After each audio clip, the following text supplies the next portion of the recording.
பல்கலைக்கழகத்தின் நடைமுறை உங்களுக்கு சொல்லப்பட்டிருக்கும்னு நினைக்கிறேன். அதுபடி உங்கள் மேலே போடப்பட்ட குற்றச்சட்டத்தை எதிர்த்து நீங்கள், உங்கள் நண்பர்கள் அல்லது உங்கள் ரத்த உறவுகள் சம்மந்தப்பட்ட யாராவது வந்து வாதிடலாம். வக்கீலுக்கு இங்கே அனுமதி இல்லை, தெரியும் தானே? தெரியுங்க ஐயா, எங்களுக்காக நாங்களே வாதாடலான்னு முடிவு பண்ணியிருக்கோம். விசைத்தறி தொழிலாளர் சங்கத்துடைய தலைவர் நாங்கள், இவர் செயலாளர். எங்கள் சங்கத்தை லேபர் ஆஃபீஸில் முறைப்படி ரிஜிஸ்டர் பண்ணியிருக்கோம். ரிஜிஸ்டர் நம்பரை அதிகாரிகிட்ட கொடுத்துருக்கோம். நாங்கள் தொழிலாளிங்க உரிமைக்காக போராடுறவங்க. சில முதலாளிங்க அவங்களை இன்ஃப்ளூயன்ஸ் யூஸ் பண்ணி எங்களை இந்த குண்டர் சட்டத்தில் கைது பண்ண வச்சுருக்காங்க. உங்கள் மேலே ஏற்கனவே அடிதடி, கொலை முயற்சி நிறைய வழக்குகள் இருக்கு. ஆமாங்க, நாங்கள் தொழிலாளிகளுடைய கூலி உயர்வுக்காகவும் போனஸுக்காகவும் நிறைய தடவை போராடி இருக்கோம். இதை பிடிக்காத முதலாளிங்க சில குண்டர்களை ஏவி விட்டு எங்களை தாக்குவாங்க. வேறு வழி இல்லாமல் தற்காப்புக்காக நாங்களும் திருப்பி தாக்குவோம். அப்போ தாக்குதலுக்கு தயாராக நீங்கள் ஆயத்தோடு தான் போகிறீங்க? போருக்கு போகும்போது கையில் ஆயுதங்களோட போகணுன்ற அவசியம் இல்லை. நீ சுத்தமான வீரனாக இருந்தால் உனக்கான ஆயுதங்களை நீ இருக்கக்கூடிய களத்திலேயே தயார் செய்துக்க முடியும்னு எங்கள் தலைவருங்க சொல்லியிருக்காங்க. அடிக்க வந்தவங்களை விட்டுட்டு எங்கள் மேலே வழக்கு போட்டிருக்காங்க. ஒரு சில போலீஸ்காரங்களை பற்றி உங்களுக்கே தெரியுமே, காசு கொடுத்தா எந்த அளவுக்கு வேணாலும் கீழே இறங்கி போவாங்கன்னு. பாவம், என் மனைவி பிரசவ நேரத்தில் கூட என்னை பக்கத்தில் இருக்க விடாமல் பண்ணிட்டாங்க. ஐயா, நாங்கள் சொல்கிறது எல்லாமே உண்மை. தீர விசாரிச்சுட்டு எங்கள் மேலே போட்டிருக்கிற இந்த குண்டர் சட்டத்தை ரத்து செய்யணும்னு கேட்டுக்கிறேன். தலைவரே, சார் நீங்கள் ஃபோன் பேச அலோவ் பண்ண முடியாது சார். ஜட்ஜி ஆகிட்ட பர்மிஷன் வாங்கிரு. அவங்க நாங்கள் தொழிற்சங்க தலைவர் சொல்கிறாங்க. நீங்கள் எந்த ஆதார அடிப்படையில் அவங்க மேலே குண்டர் சட்டம் போட்டீங்க? ஐயா, அவங்க தொழிற்சங்கன்னு ஒன்று பேருக்கு தான் வச்சுருக்காங்க. அங்கன், வீட்டில் கொஞ்சம் பார்த்துங்க. சரி தலைவரே. நம்ம தோழர்களை சந்திச்சிங்களே, என்ன சொன்னாங்க? இல்லை, உங்கள் மேலே இந்த குண்டாஸ் போட்டதை கண்டிக்கிற விதமாக ஒரு பெரிய பந்து நடத்தலான்னு சொன்னாங்க. அது நடக்கிறபடி நடக்கட்டும். எங்கள் 2 பேர் மேலே உங்கள் கவனம் அதிகமாக இருக்க வேண்டாம். அதை வக்கீல் பார்த்துக்குவார். கொஞ்ச நாள் தான் இருக்குது தீபாவளி வரதுக்கு. முதலாளிங்க பேச்சுவார்த்தைக்கு ஒத்து வந்தால் பாருங்கள், இல்லைன்னா ஸ்ட்ரைக் அனௌன்ஸ் பண்ணுங்கள். தலைவரே, நாங்கள் எப்படி தலைவரே, நாங்கள் எப்படி பண்ண முடியும்? உங்கள் தலைமையில் சத்யா, குமரவேல் மற்ற எல்லாரும் சேர்ந்து தான் விளாட்றீங்க. என்ன போய் தலைவருங்கிறீங்க? அச்சத்தை விட ஆபத்தை ஒரு முறையாவது சந்திப்பது மேலானது. லெலின் சொல்லியிருக்காரு. எது கடினமான பணியோ அதை செய்ய முன் வருபவன் தான் தோழன். மாவோ சொல்லியிருக்காரு. தைரியமாக பண்ணுங்கள். பலமுறை கடிதம் மூலமாகவும் நேரில் பேசியும் தங்களுடைய சங்கம் எந்த பதிலும் தெரிவிக்காத காரணத்தால் வேறு வழியின்றி வேலைநிறுத்த போராட்டத்திற்கு எமது விசைத்தறி தொழிலாளர்கள் சங்கம் தள்ளப்பட்டிருக்கிறது. எனவே மேற்கூறிய கூலி போனஸ் ஒப்பந்தத்தை புதுப்பிக்க முன்வருவீர்கள் என்று நம்புகிறோம். அப்படி செய்யாவிட்டால் எமது வேலைநிறுத்த போராட்டம் உடனே துவங்கும் என்பதை தெரிவித்துக் கொள்கிறோம். இப்படிக்கு எஸ். ரங்கநாதன், தலைவர். 1-2 தறி வச்சிருக்கிற எங்களை வந்து நிறுத்த சொல்கிறீங்க. 100-200 தறி வச்சிருக்கிற பெரிய முதலாளிகளை நிறுத்திடுவாங்க. அப்புறம் நாங்கள் நிறுத்துகிறோம். ரங்கா, வழி வந்துருச்சு. அம்மா அம்மா, இந்த ஒரு 5 நிமிஷம் ஆட்டோ பிடிச்சிருந்தேன். அண்ணா, அப்படி நேரம் தாங்காது. நான் வா, வண்டியில் உடனே போலாம். இந்த வண்டியில் எப்படிமா அவ்வளோ தூரம் போகிறது? பத்திரமா பிடிச்சுங்க. சீக்கிரம் போயிடும்.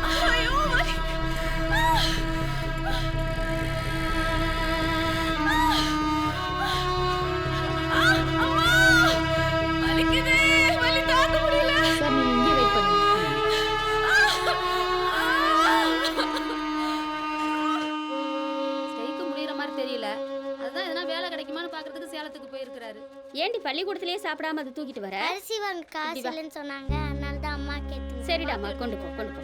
உங்க அம்மாவும் வாய் திறந்து ஒன்று வேணும்னு யார்கிட்டையும் கேட்க மாட்டா.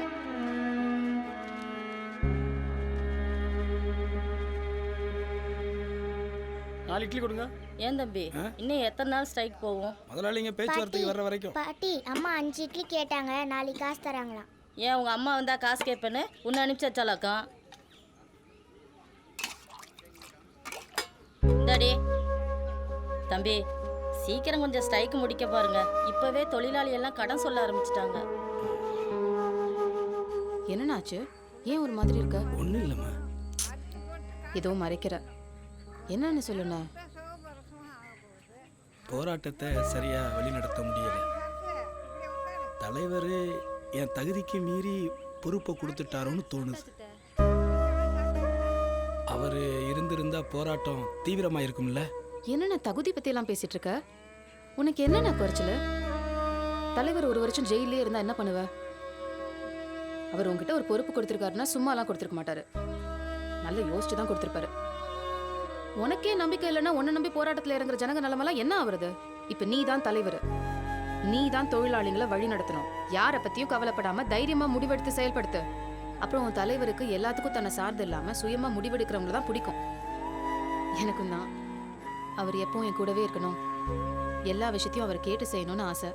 இதெல்லாம் நடக்கிற காரியமா? மணிமேகலை பிறக்கும் போது என் கூடவே இருப்பாருன்னு நினைச்சேன். போலீஸ் தேடுதுன்னு தலைமுறை வைட்டாரு. இந்த புள்ள பிறக்கும் போதாவது பக்கத்துல இருந்து பார்த்து பாருன்னு ஆசைப்பட்டேன். என்ன நடந்துச்சு? அவர் வர இருக்க புள்ள வகுத்திலே காத்துட்டு இருக்குமா? அதே மாதிரி தான் இந்த போராட்டமும் தலைவருக்காகலாம் காத்துட்டு இருக்காது. ஆனால் அவர் அடிக்கடி சொல்லிட்டே இருப்பாரு, மக்களை நம்ம நம்பினா அவங்க நம்மளை கைவிட மாட்டாங்கன்னு. அது இப்போ புரியுது.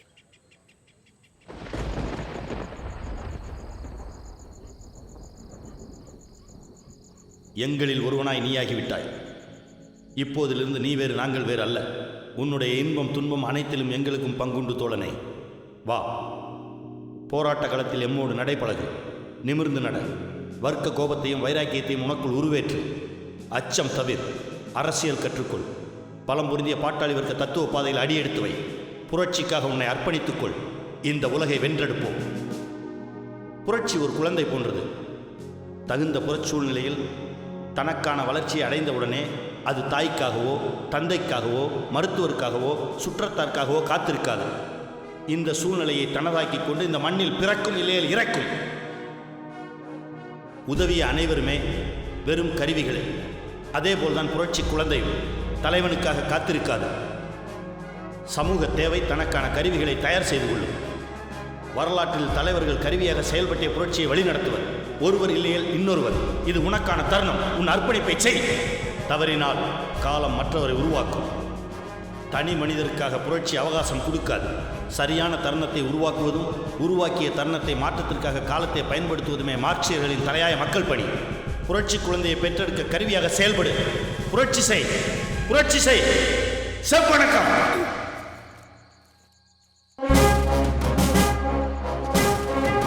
ஏண்டா எங்களை ஒரு வேலை பார்க்க விட மாட்டீங்களா? டேய், முன்னாடியே சொன்னல, திரும்ப திரும்ப வந்து டிஸ்டர்ப் பண்ணிட்டு இருக்கீங்க. மரியாதையா போங்கடா. சொல்றோம்ல, மரியாதையா ஃபேக்டரி மட்டும் கிளம்பு. வாங்கப்பா, வெளியில வாங்கப்பா. நம்ம ஆளுங்களாம் ரெடியாக இருக்காங்கல்ல? ரெடியாக இருக்காங்க. என்னப்பா எல்லாரும் கூட்டமாக வந்துருக்கீங்க? ஊரே தறி ஓட்டாம சைட் நடக்குது, நீங்க மட்டும் ஓட்டிக்கிட்டு இருக்கிறீங்க. ஆமாம், அப்படி தான் ஓட்டுவேன். என்ன பண்ணுவ? என்ன பண்ணுவியா? தலையா? தகராறு பண்ண அவசரப்படாதீங்க. அவனை அடிச்சு போடுறா. போடுறா. போடா அவனை, அங்கே போடுறா. கொல்லுடா அவனை. டேய். டேய், கோவிந்தராஜ். ஒழுங்கா நடந்துக்க. உனக்கு அவ்வளவுதான் மரியாதை. வாங்கப்பா.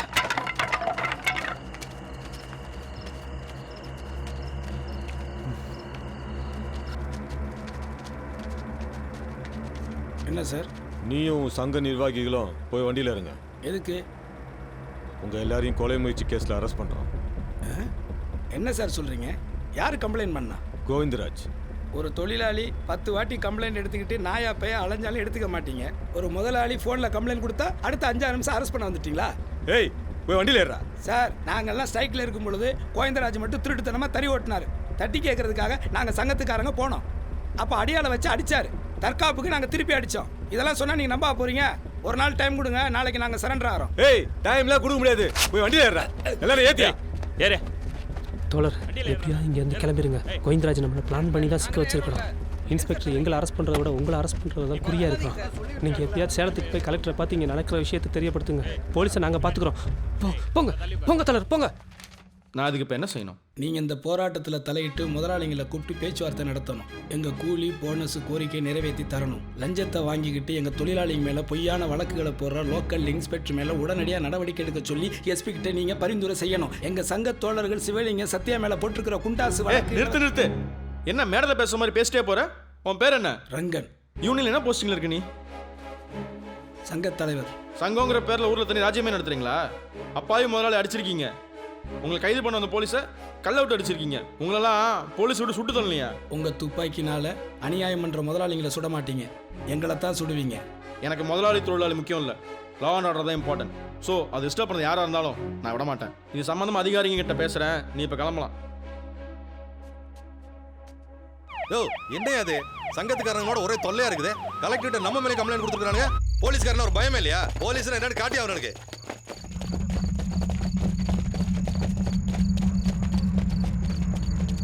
சங்கத்தால் ஒருத்தரை விடாம எல்லாரையும் அடிச்சு வண்டியில. Okay sir. முக்கியமா அந்த ரங்கன், அவன் எங்க இருக்கான்னு தேடி கண்டுபிடிச்சு இழுத்துட்டு வாங்க. போங்க. கதவு புடிங்க. அவர்மா வீட்டுக்குள்ள ஒளிஞ்சிருக்கீங்க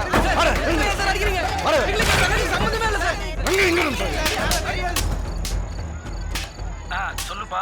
அண்ணா நீங்க எங்க இருக்கீங்க? வீட்டுக்கு தாப்பா வந்துட்டு இருக்கிறேன். அண்ணா தயவு செஞ்சு இங்க வந்தாதீங்கண்ணா. உங்களுக்கு போலீஸ் சொல்லிட்டு இருக்கு. நீங்க மட்டும் கையில கிடைச்சீங்க உங்களை அடிச்சே கொண்டுருவாங்கண்ணா. நீங்க வராதீங்கண்ணா.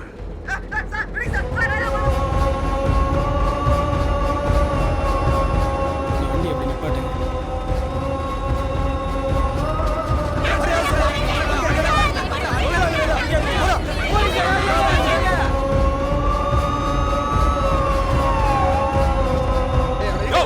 பேசிட்டு வரிச்சு இழுத்துட்டு வாயா.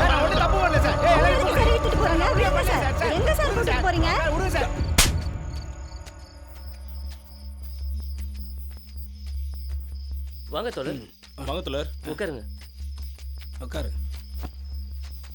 ஒரு இடம் விடாம போலீஸ் நம்ம சங்கத்தாளுங்களை அடிச்சு தூக்கிட்டு போயிருக்காங்க. முக்கியமா நம்ம ஜீவநகர்ல ஒரு வீடு விடாம அடிச்சிருக்காங்க. நம்மளுடைய இந்த பிரச்சனை இன்னும் எவ்வளோ நாள் நம்ம போராடினாலும் வெளியில் யாருக்கும் தெரியாது. அதனால் நம்ம மூத்த தோழர் யாராவது சந்தித்து இதுக்கு ஏதாவது நல்ல யோசனை கேட்கலாமான்னு தோணுது. அது ரொம்ப ரிஸ்கான வேலை தோழர். நாம் இப்போ சரண்டர் ஆனோன்னா போலீஸோட அடக்குமுறை கொஞ்சம் குறையும். இல்லை தோழர், இந்த நேரத்தில் நாம் சரண்டர் ஆகிறது அவ்வளோ நல்லதில்லை. ஏன்னா தொழிலாளர்கள் கூட இருந்து அவங்க போராட்டத்தை உற்சாகப்படுத்தணும். அதுக்கு ஏதாவது யோசனை இருந்தால் சொல்லுங்கள். சரி, இங்கே சார்ஜர் இருக்கு. உள்ள ஷெட்டில் இருக்கு. சரி சரி, நான் பார்த்துக்கிறேன். சங்கத்துலேருந்து உங்கள் துணியை திறந்து ஷெட்டில் வச்சிருக்கேன் தோழர். சரி சரி. உனக்கு ரொம்ப நேரமா ட்ரை பண்றேன். ஃபோன் சுவிட்ச் ஆஃப்ல இருக்கு. சார்ஜ் இல்லம்மா, இப்பதான் போட்டேன். சொல்லு. கல்யாணி உன்னைய பார்க்கணும்னு சொல்லுச்சு. இல்லம்மா, என்னையே போலீஸ் தேடிட்டு இருக்குது. நானே அங்கே இங்கேன்னு சுத்திட்டு இருக்கிறேன். இந்த நேரத்தில் ஊருக்குள்ள வந்து எப்படிமா பார்க்க முடியும்? கல்யாணிய பொண்ணு பார்த்துட்டு போயிருக்காங்க. அவளை சமாதானப்படுத்தவே முடியலண்ணே. அவ உன்னை கண்டிப்பா பார்த்தே ஆகணும்ன்றா. வாண்ணே. 2 நாள் பொறுத்துக்க சொல்லு. நானே இங்கே சந்திக்கலான்னு உனக்கு ஃபோன் பண்ணி சொல்கிறேன். விசைத்தறி தொழிலாளர்களை மட்டும் ஒருங்கிணைச்சு போராட்டத்தை வென்றெடுக்க முடியாது. ஆரம்ப பொறி மட்டும்தான் அவங்க.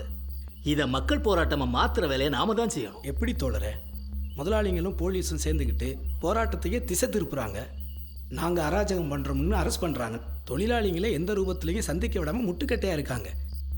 நீங்கள் தான் அடுத்த கட்டத்துக்கு வழி சொல்லணும். இப்போ இந்த போராட்டத்தில் நேரடியாக கலந்துக்காத சக்திங்க யார் யாருன்னு பார்த்து அவங்கள இந்த போராட்டத்தில் கலந்துக்க வைங்களேன். முதலாளிகளோட ஜாதிக்கார தொழிலாளிங்க, பெண் தொழிலாளிங்க தான் இருக்காங்க. அவங்கள நீங்கள் களத்தில் இருக்குங்க. முதலாளி ஜாதியை சேர்ந்தவங்க எப்படி தோழர் நம்ம போராட்டத்துக்கு ஆதரவு தருவாங்க? ஏன் வர மாட்டாங்க? நான் வரல. ஜாதி உணர்வை விட தொழிலாளர் வர்க்க உணர்வு அவங்கள கலந்துக்க வைக்கும். தான் ஜாதிக்காரங்கிறதுக்காக எந்த தொழிலாளிக்கு முதலாளி சம்பளத்தை கூட்டி கொடுக்குறாங்க? சொல்லுங்க பாப்போம். ஜாதி பார்த்து எந்த தொழிலாளிகளும் முதலாளிகளுக்கு சப்போர்ட் பண்ணுறது இல்லை. எல்லா தொழிலாளிகளுக்கும் மனசுக்குள்ள முதலாளிங்க மேலே ஒரு வருத்தம் இருக்கத்தான் செய்யுது. சரியா சொன்னீங்க. இந்த போராட்டத்தினால பாதிக்கப்பட்டது தறி தொழிலாளிகள் மட்டும் இல்லை. ஹோட்டல் ஓனருங்க, தியேட்டர் ஓனருங்க, டெம்போ டிரைவரு, ஆட்டோ டிரைவர், இவங்க எல்லாருமே பாதிக்கப்பட்டிருக்காங்க. நம்ம ஊர் டீ கடையை பார்த்தீங்களா, ஆடுது. சரி சார், அப்போ நீங்கள் அவங்களெல்லாம் ஒருங்கிணைச்சு போராட்டத்துக்கு தயார் பண்ணுங்க. இந்த 2 தறி 3 தறி வச்சிருக்கிறவன்லாம் தன்னை ஒரு பெரிய முதலாளின்னு நினச்சிக்கிட்டு இருக்காங்க. முதல்ல அவங்களுக்கு சேர்த்து தான் நம்ம போராடுறோங்கிறத அவங்க புரிஞ்சுக்கிட்டாலே பாதி வேலை நமக்கு சுலபமாக முடிஞ்சிடும். இந்த போராட்டத்தில் முக்கியமாக பொம்பளைங்க கலந்துக்கணும். ஏன்னா பெண்கள் கலந்து கொள்ளாத எந்த போராட்டமும் ஜெயிச்சதா சரித்திரமே இல்லை. சரி சார், அதுக்கு நான் ஏற்பாடு பண்ணுறேன்.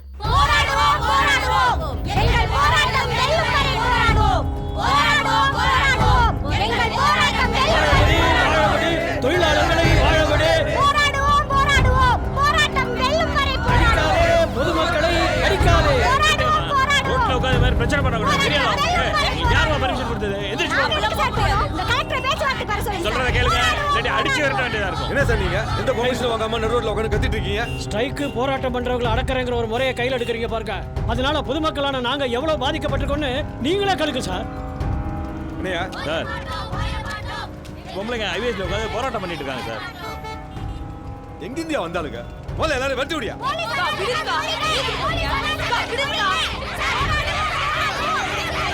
வண்டியில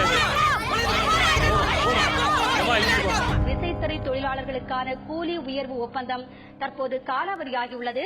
ஜவுளி உற்பத்தியாளர்கள் விசைத்தறி உரிமையாளர்களுக்கிடையே கூலி உயர்வு ஒப்பந்தத்தை ஏற்படுத்தினால்தான் விசைத்தறி உரிமையாளர்களுக்கும் தொழிலாளர்களுக்கும் இடையிலான கூலி உயர்வு ஒப்பந்தத்தை குறித்து பேசி தீர்வு காண முடியும். எனவே ஆட்சியர் இந்த பிரச்சனையில் தலையிட்டு கூலி உயர்வு ஒப்பந்தத்தை உருவாக்கி தர வேண்டும் என்று விசைத்தறி தொழிலாளர்கள் வலியுறுத்தி வருகிறார்கள். இப்போ அவங்க பேச்சுவார்த்தைக்கு வர்றது நல்லதுதான். சிவலிங்கம் உள்ள இருக்கான். மற்றவங்களுக்கெல்லாம் கலெக்டர் முன்னாடி பேசுறதுக்கு தைரியம் கிடையாது. அட என்னன்னு நீங்க விஷயம் தெரியாம பேசிட்டு இருக்கீங்க. இப்போ சங்கத்துக்கு தலைவன் சிவலிங்கம் இல்லை, இந்த ரங்கன். சிவலிங்கத்துக்கு தெரியாத பல விஷயங்கள் ரங்கனுக்கு தெரியும். அதுவும் இல்லாமல் தறி ஃபேக்ட்ரியில் 20 வருஷம் எக்ஸ்பீரியன்ஸ் உள்ளவன். லேபர் ஆக்டை மதிக்காமல் நம்ம கவர்மெண்ட்டை எப்படியெல்லாம் ஏமாற்றிட்டு இருக்கோம்னு புட்டு வைப்பான். என்னமோ பேசிகிட்டு இருக்கீங்க? அட அவனுக்கெல்லாம் கலெக்டர் முன்னாடி பேசுகிற தைரியம் இருக்கானே, அவன் ஒரு ஆள்னு பேசிகிட்டு இருக்கான். தைரியம் இல்லாமல் தான் போலீஸ் ஸ்டேஷனில் மண்ணை தூக்கிட்டு போய் கலெக்டரை பார்த்தானா?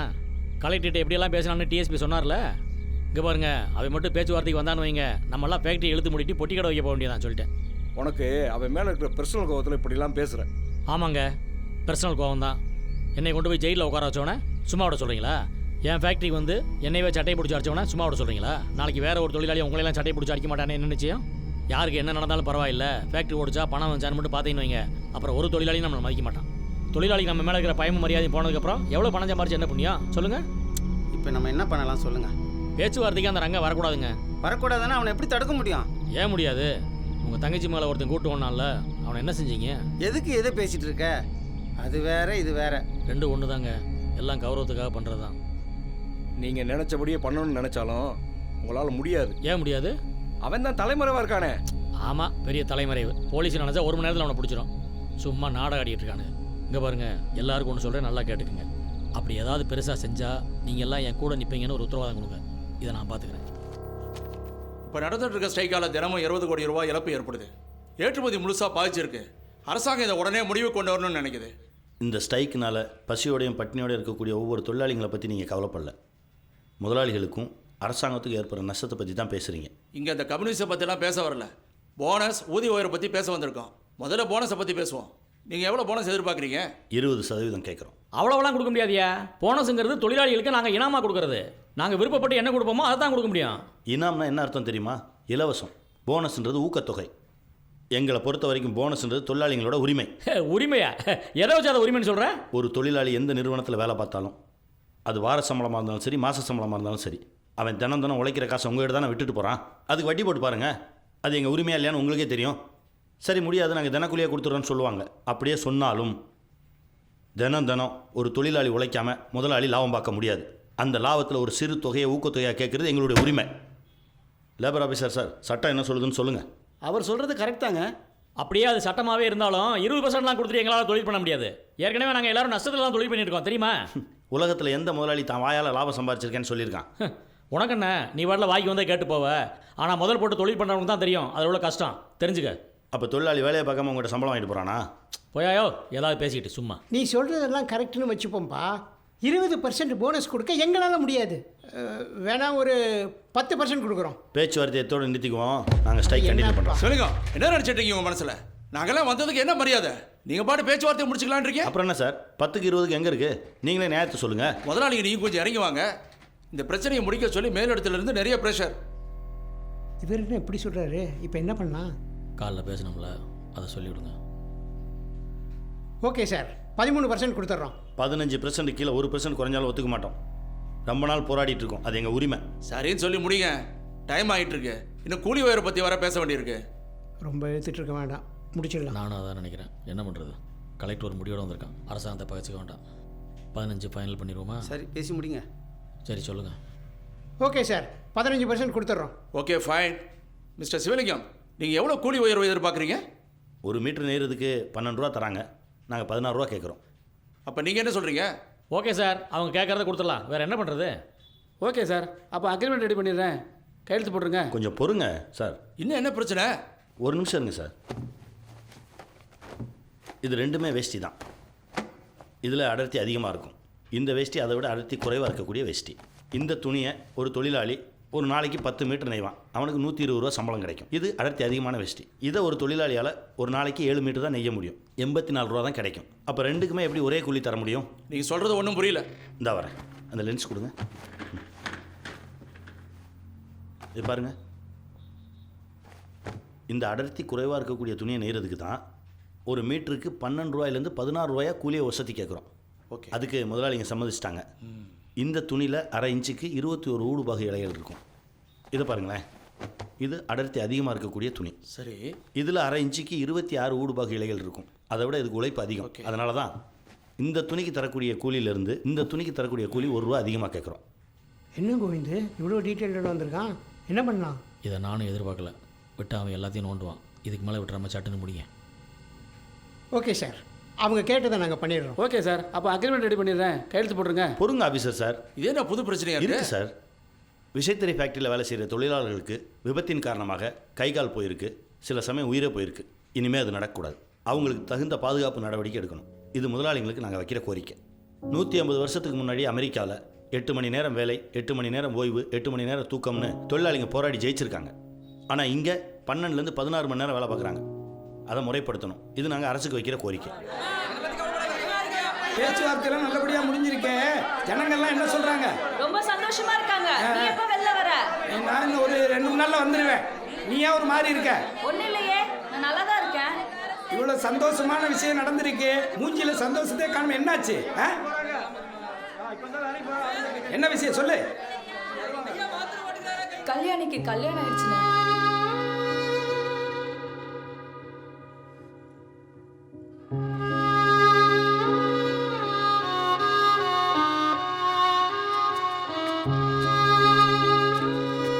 என்ன ரங்கன், எப்படி இருக்கீங்க? வாங்க தலைவரே, வாங்க வாங்க, வெளியே வாங்க, வெளியே வாங்க, உட்காரலாம். சேர்லாம் வேணாம், வாங்க. ஜெயில் அனுபவம்லாம் எப்படி இருந்தது? ஒரு சாதாரண மனுஷனை ஒரு புரட்சியாளனாக மாற்றுறதுக்கான சரியான இடம்னு தோணுது. அப்புறம் தலைவரை, போராட்டம்லாம் நல்லபடியாக முடிஞ்சதுன்னு தோழர்கள் சொன்னாங்க. வரும்போதே தறி சத்தத்தெல்லாம் கேட்டிருப்பீங்களே. இப்போ தான் தொழிலாளிங்களுக்கு நம்ம சங்கத்து மேலே பெரிய நம்பிக்கையே வந்திருக்கு. பக்கத்து ஊரில் இருக்க தொழிலாளிங்களாம் வந்து எங்கள் ஊர்லேயும் கிளை ஆரம்பிங்க அப்படின்னு கேட்குறாங்க. கேட்குறதுக்கே ரொம்ப சந்தோஷமாக இருக்குது. தலைவரை, நீங்கள் விட்டுட்டு போன வேலையை நான் சரியாக செஞ்சுருக்கேனா? நான் என்ன சொல்கிறது, அதான் ஊரே சொல்லுதே. எல்லாத்துக்கும் காரணம் நீங்கள் தானே. நான் பேசினதுனால மட்டும் நீங்கள் வந்துடல. உங்களுக்குள்ளேயே ஒரு போராட்ட குணமும் இந்த சமூகத்தின் மேலே ஒரு அக்கறையும் இருந்திருக்கு. உங்கள் அப்பா கூட சண்டை போட்டு நீங்கள் வீட்டை விட்டு வெளியில் வந்தது, உங்கள் சகோதரிக்கு ஜாதி மறுப்பு திருமணம் செஞ்சு வச்சது, அப்புறம் திவ்யாவுக்காக போராடி நஷ்டேடு வாங்கினது, போராட்டத்துக்காக உங்கள் காதலியே விட்டது, இதெல்லாம் சாதாரணமான விஷயமா? கொஞ்சம் அனுசரித்து போயிருந்தா நீங்கள் முதலாளியாகவே வாழ்ந்திருக்கலாமே. உங்கள் வாயால் இந்த மாதிரி வார்த்தைகளை கேட்கும்போது ரொம்ப சந்தோஷமாக இருக்குது தலைவரை. அப்புறம் தோழர், இந்த புதுசாக சங்கம் ஆரம்பிக்கணும் அந்த தொழிலாளர்கள், அந்த பக்கத்தூர் தொழிலாளர்களோட ஃபோன் நம்பரு பேரெல்லாம் இதில் இருக்குது. சரி, அது கொஞ்சம் என்னென்னு பாருங்கள்.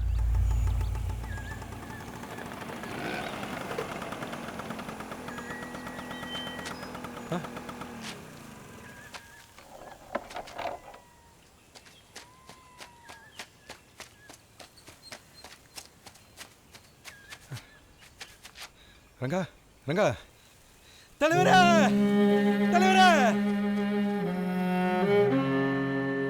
ரங்கா, ரங்கா,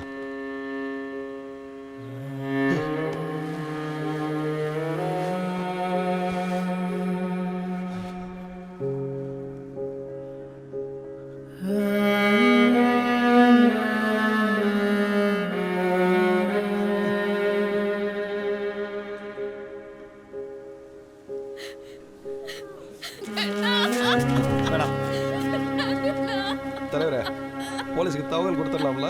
வேண்டாம், சங்கத்துக்கு எடுத்துகிட்டு போ. கட்டில் எடுத்து வா.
நாங்கள் ஸ்பாட்டுக்கு வரதுக்கு முன்னாடியே பாடி கொண்டு வந்து இங்கே வச்சிருக்கீங்க. எவிடன்ஸ் எல்லாம் எப்படி கலெக்ட் பண்ணுறது? உங்களை யார் கூப்பிட்டது? யாராவது வந்து கம்ப்ளைண்ட் பண்ணாங்களா? நீங்கள் இங்கே வந்தீங்க? கொலை நடந்தால் அதை விசாரிக்க வேண்டியது எங்கள் வேலை. பாடியை போஸ்ட்மார்ட்டம் பண்ணணும். கொஞ்சம் கோஆப்ரேட் பண்ணுங்க. உங்கள் நடைமுறை எதுவும் எங்களுக்கு தேவையில்லை. கொலை பண்ணவனை கண்டுபிடிச்சி என்ன பண்ணணும்னு எங்களுக்கு தெரியும். நீங்கள் போங்க. அப்போ நாங்கள் எதுக்கு இருக்கோம்? இருக்கீங்க. சார் சார் இருங்க சார். ராத்திரி ஆள் வச்சு தோழரை கொண்டு தெரியாம நாடகம் ஆடுறீங்களா? சார் இப்படி வாங்க சார், வாங்க சார். சார் கொஞ்சம் வெயிட் பண்ணுங்க. எல்லாரும் எமோஷனலாக இருக்காங்க.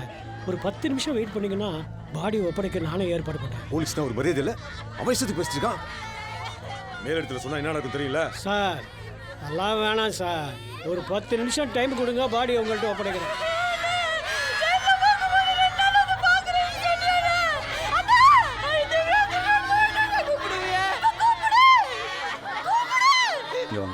வெளியூர் சங்கத்துக்குலாம் சார் யாரையும் மாலை போட வேணாம்னு சொல்லுங்க. ஏன்னா பாடியை போலீஸ்க்கு ஒப்படைக்கணும். போஸ்ட்மார்ட்டம் முடிஞ்சதுக்கப்புறம் மாலையை போட்டு சொல்லுங்க. சரி போங்க.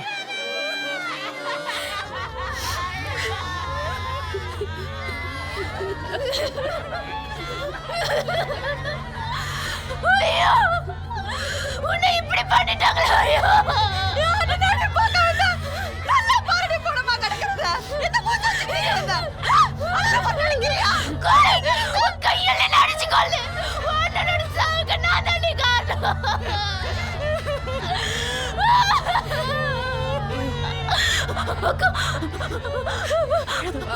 என்னடி பேசிட்டு இருக்க? கல்யாணம் பண்ண பொண்ணு இப்படி வந்தது தப்பு. எந்த இடத்துல வந்து என்ன பேசிட்டு இருக்க? அக்கா நான் சொல்றத கொஞ்சம் கேளுங்க அக்கா. ஊர் சொன்னங்களா தப்பா நினைப்பாங்க. முதல்ல இங்க போ. பாடி ரொம்ப நேரம் வச்சிருக்க முடியாதுப்பா. இப்பவே ஸ்மெல் வருது. இன்ஸ்பெக்டர் வேற வெயிட் பண்றாங்க. முதல்ல தோழரை கொண்டவனை கண்டுபிடிச்சு அரெஸ்ட் பண்ண சொல்லுங்க. பாடியை தூக்கிட்டு ஓடிடுமா? எங்க இந்த புள்ள என்னன்னு கேளுங்க. கண்டுபிடி வளரிட்டு இருக்கா. என்னம்மா? அவரோட சாவுக்கு நான் தான் காரணம். நீ இல்லம்மா, எல்லாரும் தான். நம்ம எல்லாரும். இல்ல நான் சொல்றத நம்புங்க. என் சித்தப்பாவும் என் அண்ணனும் சேர்ந்து அவரை கொன்னுட்டாங்கன்னு. என்னம்மா சொல்ற? இன்னைக்கு காலையில எங்க அண்ணனும் அம்மாவும் தங்கனால கல்யாணி வாழ்க்கை வீணாயிடக்கூடாதுன்னு அவனை கொன்னுட்டேன். கொன்னுட்டியா? ஏன்டா அப்படி பண்ண? மா இல்லைன்னா அவன் தங்கச்சி கூப்பிட்டு ஓடி இருப்பாமா. ஐயோ வாழ்க்கையே நாசம் பண்ணிக்கிட்டியடா பாவி. நான் என்னடா பண்ணுவேன்? மா அழாதம்மா, முதல்ல போய் ட்ரெஸ் எடுத்துருவாமா. அப்படியே கொஞ்சம் பணம் எடுத்துட்டு வா.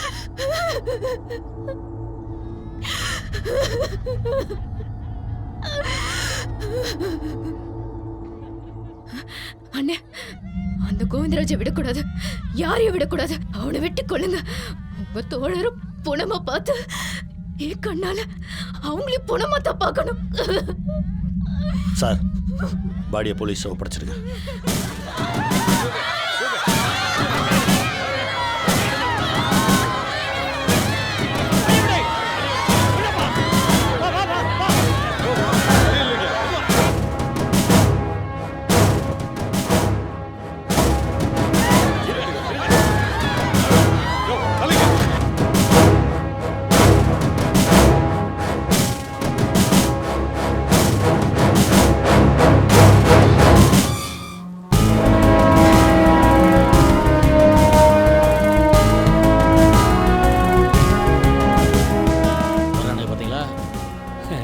எதிர்பார்த்தது தானே?